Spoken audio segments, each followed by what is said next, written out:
Tengo 61 años. Levo casi 40 años casada. Para la mayoría de la gente. Soy el tipo de mujer a la que pasas en el pasillo del supermercado y olvidas en el siguiente. Tranquila, educada, siempre con una lista y un plan. Era la dependiente, la que preparaba los almuerzos, pagaba las facturas a tiempo y nunca se olvidaba de un cumpleaños. El amor para mí era lealtad, estabilidad, una mano tranquila a la que aferram por la noche. Nunca busque nada más. Pensaba que no lo necesitaba. Pero lo que pasó este cambió la forma en que vio todo. Sacudió algo dentro de mí que ni siquiera sabía que estaba atascado. Y nunca he vuelto a ser la misma. Nunca pensé que algo así me pudiera pasar a mí. Por favor, no cometas el mismo error que yo. Empezó un jueves lluvioso por la tarde. Lo recuerdo porque acababa de entrar del jardín. Frustrada por los tomates que tanto me había esforzado en cuidar ahora estaban empapados y caídos. La casa olía ligeramente canela y tierra humida, reconfortante de una forma que no había notado antes. Me seque las manos con un pano de cocina y estaba a punto de prepararme una taza de té cuando sonó el timbre. No recibimos muchas visitas sin avisar. Así que mi primer pensamiento fue que debía de ser un repartida. Pero cuando abrí la puerta, era él. Aaron, el compañero de trabajo de mi marido. Numbers habíamos visto un punado de veces en eventos de la empresa, cenas, una barbacoa de verano, el tipo de ocasions en las que yo me cuidaba cerca de la bandeja de verduras y charlaba con las esposas mientras los hombres bebían cerveza y hablaban de trabajo. Siempre parecía más joven que el resto. No por la edad. Tendría entre finales de los 40 y principios de los 50, pero por la forma en que se movía. Present, observador, como si realmente te viera cuando hablabas. Este, sin embargo, se veía diferente.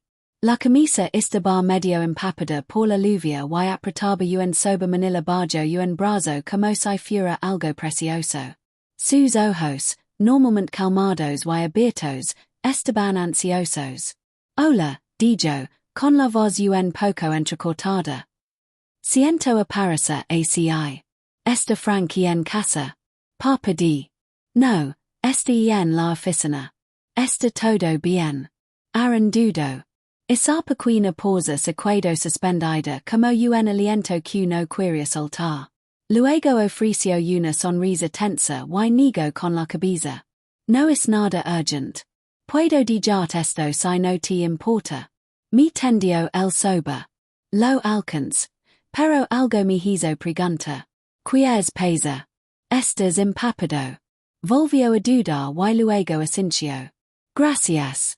Estaría bien. Me hice un lado. La casa se sintió extrañamente silenciosa mientras él entraba. No sé por qué. Tal vez por la forma en que su presencia llenaba el espacio, como si no solo entrara en una habitación, sino que se instalara en ella. Lo lleva la cocina y lo ofrece una toalla, que tomó con un agradecimiento colorado, secándose el pelo y el cuello. Prepare té. Me pareció lo educado. Nos sentamos a la mesa de la cocina, con la lluvia golpeando los cristales. Estuvo colado un rato. Luego dijo. Sabes. Frank habla mucho de ti en el trabajo. La mía sorprendida. De verdad. Aaron asintió. Dice que es la razón por la que se mantiene con los pies en la tierra. Que es la única persona que nunca le deja alejarse demasiado de sí mismo. Sentí algo parpadear en el pecho. No exactamente orgullo, no exactamente tristeza, algo intermedio. Es amable de su parte, dije. Aaron me miró un momento. No de esa forma casual con la que la gente pasa la mirada. De verdad me miró. ¿Puedo preguntarte algo, June? Me quedé un poco rígida. Nadie fuera de mis amigas más cercanas me llama por mi nombre de pila con tanta directez. Claro. ¿Qué crees que es que un matrimonio yo? La pregunta no debería haberme tomado desprevenida. Pero lo hizo. Supongo que la confianza, dije despacio. El respeto. La costumbre, tal vez. El amor, si tiene suerte. Aaron inclino la cabeza, considerando eso. Crees que es posible que dos personas se superen mutuamente. Se me cortó el aliento. No respondido inmediato porque la verdad era que yo misma me había estado haciendo esa misma pregunta, y en silencio, y en privado, durante los últimos años. No porque Frank y yo no nos quisiéramos, sino porque a veces sentía que éramos dos trenes corriendo uno al lado del otro. Cercanos, familiares, pero y no se encontraban de verdad. Creo, dije con cuidado, que las personas cambian, y veces no lo hacen juntas. Aaron asintió despacio. Bajó la mirada hacia sus manos. Frank y yo tuvimos una conversación hoy. Una difícil. Se me apretó el estómago. Está todo bien. Levantó la vista. Sus ojos estaban más oscuros ahora, más tristes, pero seguían siendo calmados. No quiero hablar de más, pero necesitaba verte. ¿Por qué? Porque hoy dijo algo sobre ti. Y no podía dejar que se quedara en mi peco sin al menos decírtelo directamente. ¿Qué dijo? Aaron dudó, luego se inclinó hacia adelante, con la voz más baja ahora, más íntima. Dijo que has estado sola. Que no sabe cómo arreglarlo. Que tiene miedo de que hayas dejado de necesitarlo. Las palabras me golpearon como un puñetazo suave, no violento, solo lo suficiente para quitarme el aire. Aparte la mirada, y por primera vez en mucho tiempo no supe qué decir. Aaron no insistió. Simplemente dejó que el silencio se asentara entre nosotros, con las manos todavía sobre la mesa, sin alcanzar las mías, pero cerca, cálidas, presentes. La lluvia había empezado a manar. Pero dentro de mí, algo más acababa de empezar. No recuerdo exactamente cuánto tiempo nos quedamos sentados en ese espacio colado, pero cuando Aaron se levantó por fin para us, sentí un dolor que no sabía nombrar. Lo acompañé hasta la puerta, rozando con los dedos el costado del sobre que había traído mientras se lo devolvía. Me dio una pequeña sonrisa que no llegó del todo a los ojos y dijo: Dile a Frank que deje esto. Asentí. Se lo dije. Y entonces se fue, engullido por el gris húmedo de la tarde. Me quedé un momento en la puerta después de cerrarla. El silencio de la casa se volvió de repente más fuerte que antes. Mi té se había enfriado en la mesa. No lo recalenté. Simplemente me senté otra vez, mirando por la ventana, con los pensamientos más ruidosos que la lluvia. Frank llegó tarde esa noche. Estaba cansado. Se la notaba en la forma de moverse, más lento de lo habitual, como si el peso del día todavía le colgara de los hombros. Me besó la mejilla de forma distraída al entrar y se aflojó la corbata. Hay algo de Aaron en la encimera, dije. Miró el sobre. Ah, sí. Mencionó que podría pesar. Pasó. Frank me miró y luego asintió, como si hubiera algo más que quisiera decir, pero no lo hizo. Lo observé en silencio. El cuello de la camisa seguía arrugado del largo día. Las manos le temblaban ligeramente mientras sacaba el teléfono y revisaba correos, aunque estaba en casa y nadie le hubiera culpado por detenerse un momento. Frank, dije con suavidad, ¿puedo preguntar algo? Levantó la vista. ¿Crees que he cambiado? La pregunta quedó suspendida entre nosotros. Parpadeo despacio, tomado por sorpresa. ¿Qué quieres decir? Quiero decir, a lo largo de los años, ¿crees que soy distinta a la mujer con la que te casaste? Dejó el teléfono. Claro que has cambiado. Los dos hemos cambiado. Han pasado casi 40 años. Pero hemos cambiado juntos. No respondió de inmediato. Y en cambio, se pasó una mano por el pelo y suspiró. A veces y no sé cómo llegar a ti, June. Zigzagui. Pero te siento lejos. Trag saliva. Podría decir lo mismo. Isar nos no hablamos mucho más. Cumplamos con los gestos. Numbers supilamos los dientes uno al lado del otro. Numbers pusamos el pijama. Numbers acostamos hombro con hombro, pero a kilómetros de distancia. Segui pensando en lo que había dicho Aaron. No solo en las palabras, sino en la mirada de sus ojos. En la forma en que me había visto. De verdad me había visto. Los días siguientes pararon en silencio. Frank se enteró en el trabajo. Yo me mantuve ocupada, doblando ropa, regando plantas, haciendo recados. Pero en cada momento de quietud, Aaron se cuidaba en mis pensamientos. No esperaba volver a verlo tan pronto. Era domingo por la tarde y estaba en el mercado de agricultores a las afueras del pueblo. Voy allí todas las semanas. Hay una mujer que vende jabón artesanal que me gusta, y el hombre del puesto de mil siempre me hace descuento porque la compré una vez cuando acababa de empezar. Estaba eligiendo ramos de dahlias de finales de verano cuando hoy que alguien deja en mi nombre. June. Mi jaya. Era Aaron. Esta vez no lavaba ropa de oficina, solo vaqueros y un jersey azul marino con las mangas subidas, las gafas de sol apiadas en la cabeza. Parecía relajado. Distinto. Oh, hola, dije sorprendida. No esperaba verte aquí. Sonrió. Vivo a unas manzanas. Vengo a veces por el pan. Numbers cuidamos un momento sin saber muy bien qué decir. Luego levanta las flores que tenía en la mano. Estas me llamaron la atención. Te quedan bien, dijo. Eso me detuvo. No sé por qué. Tal vez porque hace tanto tiempo que nadie me deja algo así sin que tuviera que ver con lo práctico o con la rutina. Gracias. Dije en voz baja. Después de eso caminamos un poco juntos, miramos los puestos, hablamos de tonterías. De lo caros que estaban los melocotones ecológicos, de como el puesto de palomitas de maíz siempre atrae a la mea multitud. Fue fácil, cómodo. Y entonces, de pie el bord del mercado, cerca de un banco bajo un árbol, se volvió hacia mi dijo. June, no fue del todo sincero el otro día. Sentí que el corazón se me removía. ¿Qué quieres decir?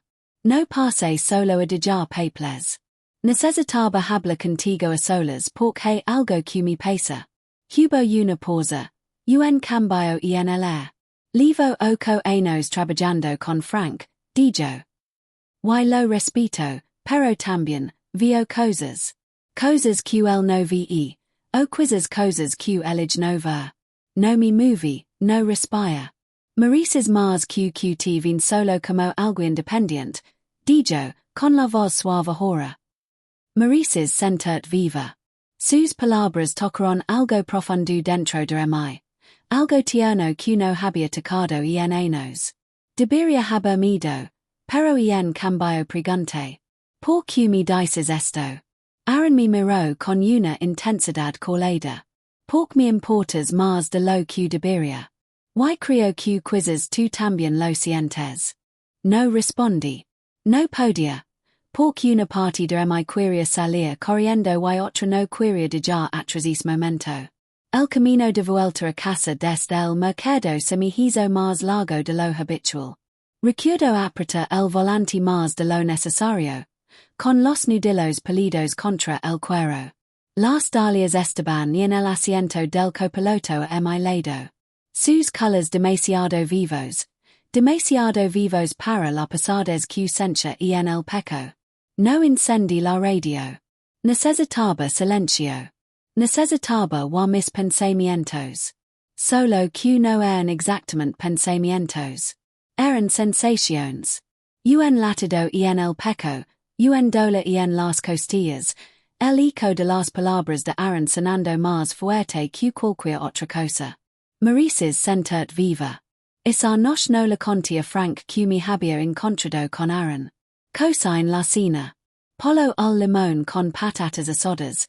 De las que él le gustaban. Comimos en silencio. Como siempre. Numbers preguntamos mutuamente por el día, no para descubrir algo nuevo, sino para mantener el ritmo. Después se fue al salón a ver las noticias. Yo limpié la cocina despacio, con método, como si fregando lo suficiente pudiera lavar el cala de la piel. Pero no pude. Más tarde sa noche me sent sola y en el porche trasero. Una brisa suave levantaba los bordes de mi bata de noche, y el sonido de los grillos llenaba el silencio. Me abracé a mí misma, no por frío, sino por un peso que no sabía como liva. De verdad había estado sola tanto tiempo. De verdad había enterrado partes de mi tan profundo que alguien más pudo encontrarlas antes de que yo misma me diera cuenta de que faltaban. Y por que se sentía tan bien y la vez tan aterradora vista. A la mañana siguiente me descubrí mirando el teléfono más de lo habitual, esperando un mensaje. Y también temiendo que legara. No legó ninguno. Pero al día siguiente sí. Un mensaje corto. ¿Quieres quedar tomar un café? Solo para hablar. Respetar lo que decides. Sin presión, sin jugos. Solo eso. Lo mío lo que me pareció una hora. Luego respondí. Mañana, a las 10 o'clock. El café cerca de la biblioteca. Me dije a mí misma que era para ser el tema, que necesitaba claridad, que no podía dejar que un solo momento desarreglara toda mi vida sin enfrentarlo de frente. Pero en el fondo creo que y sabía que no se trataba de claridad. Se trataba de conexión. Numbers vimos a la mañana siguiente. El café era tranquilo, metido entre una librería y una tienda de segunda mano, de esos con sillas desperegadas y menús escritos a mano en pizarra. Leg temprano y estaba sentada con un café solo cuando eran entro. Me vio enseguida y asintió levemente antes de unirse a la mesa. Gracias por venir, dijo. Rodí la taza caliente con las manos. No he venido por nada dramático. Solo necesitaba entender. Lo sé. Parecía cansado, o tal vez solo pensativo. Había algo más suave en el que antes. No planeé esto, dijo. No entré en tu casa pensando que iba a sentir nada más que respeto profesional. Pero cuando te mía, June. Six alguien que había construido su vida alrededor de las necesidades de los demás. Y no podía dejar de pensar en que cuidaba para ti. Beige la mirada. Lo haces sonar como si fuera alguien a quien hay que compadecer. No. Admirar. Pero también reconocer. Respira despacio. No sé lo que estoy haciendo, admití. No sé qué es esto. No ten por qué ser nada. Solo quiero que sepas que alguien te ve. Alguien te escucha. Las palabras se quedaron entre nosotros, pesadas pero no indecidas. Entonces él extendió la mano con cuidado, sin asuma. La dejó sobre la mesa, con la palma hecha arriba. Una invitación, no una exigencia. La mía y puse la mía suavemente sobre la suya, no por imprudencia, no por angelo, sino por una verdad colada y innegable. Había olvidado lo que se sentía certificada con reverencia. Numbers cuidamos haci mucho rato. Nadie numbers precipitaba, sin expectativas. Solo dos personas unidas por algo delicado y inesperado. Cuando numbers levantamos para irnos, me acompañó hasta el coche. El aire estaba cálido. Una brisa suave removía las hojas sobre nosotros. No quiero arruinar tu vida, dijo en voz baja. No lo estás haciendo, respondí. Pero pude que me estés recordando que me alarmé. No lo ves. Él no me lo pidió. Pero algo se había desplazado, con suavidad, de forma permanente. Condujo casa otra vez en silencio. Pero esta vez no se sentía vacío. Se sentía lleno, como si hubiera abierto una puerta dentro de mi que ni siquiera sabía que estaba cerrada. Esa noche dormí poco. Me acosté junto a Frank, escuchando el suave ritmo de su respiración. El hombre con el que había construido mi vida. El hombre que había compartido mis triunfos, mis perdidas, los años que pararon más rápido de lo que ninguno de los dos esperaba. Su mano rozó la mía en la oscuridad, más por costumbre que por ternura. Aunaci, no la retira. Como se me de una vida entera de lealtad contra un solo momento de déspota.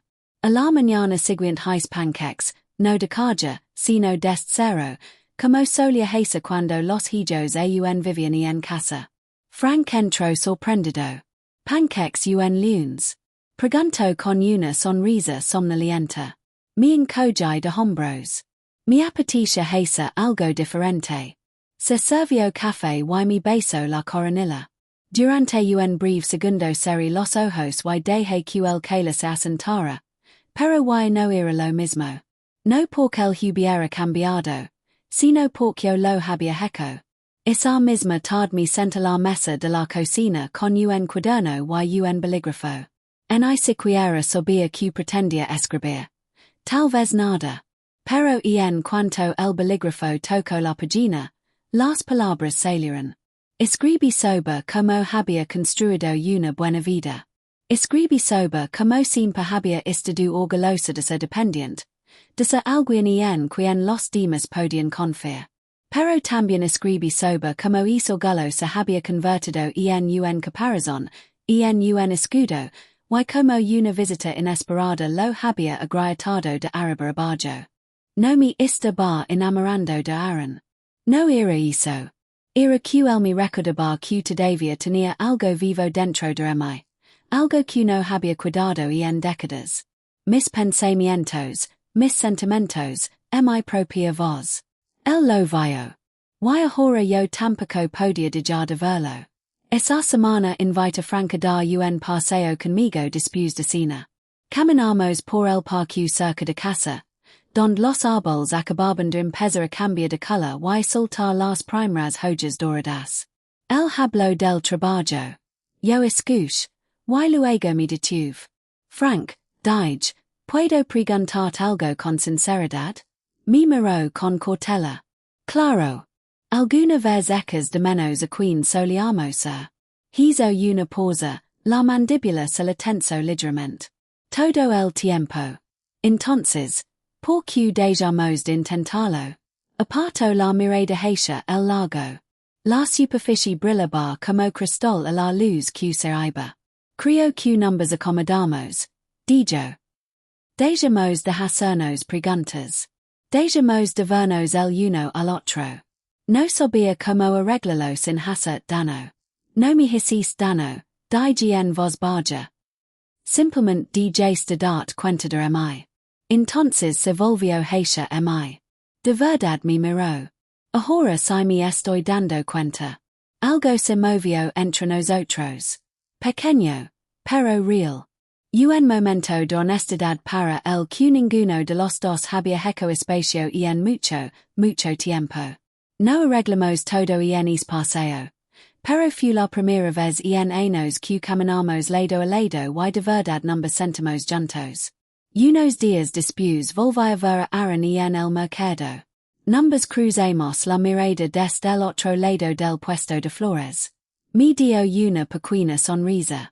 Se la devolví. Cuando se acercó, no intentó tocarme.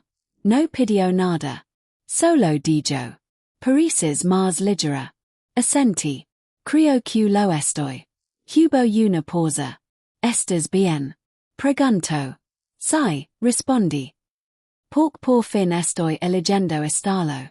Hablamos unos minutos y luego nos separamos. Sin drama, sin promesas que se quedan flotando. Solo un entendimiento colado de que lo que habíamos compartido había sido real y necesario. Pero también había sido un momento, un espejo que necesitaba. Condujo casa con un ramo de dahlias en el asiento del copiloto. Y cuando entra por la puerta principal, Frank estaba esperándome. No solo físicamente, sino emocionalmente, presente de una forma que no había visto en años. Tomo las flores de mi mano. Estas son tus favoritas. Sí, dije sonriendo. Me recuerdan algo que casi había olvidado. No pregunto qué, pero más tarde, tomando café, solo conti. No todo, pero suficiente. Y empezamos, despacio, con cuidado, a encontrarnos de nuevo. No como queens habíamos sido, sino como queens éramos ahora. Dos personas que todavía estaban aprendiendo a queernos incluso después de todo este tiempo. Y por primera vez en años, sentí que mi voz me pertenecía.